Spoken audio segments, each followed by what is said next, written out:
কিছু মানুষ না অনেক বেশি কনফিউজড রাখে আমাদেরকে তাদের কথা এবং কাজ দিয়ে। তাদের কথা এবং কাজে বেশিরভাগ সময় আমরা মিল পাই না। বলছে একরকম, করছে আরেক রকম।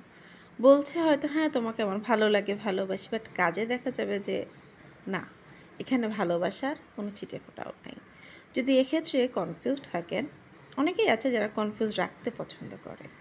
তো সেক্ষেত্রে আমি বলব কাজের দিকে ফোকাস করতে।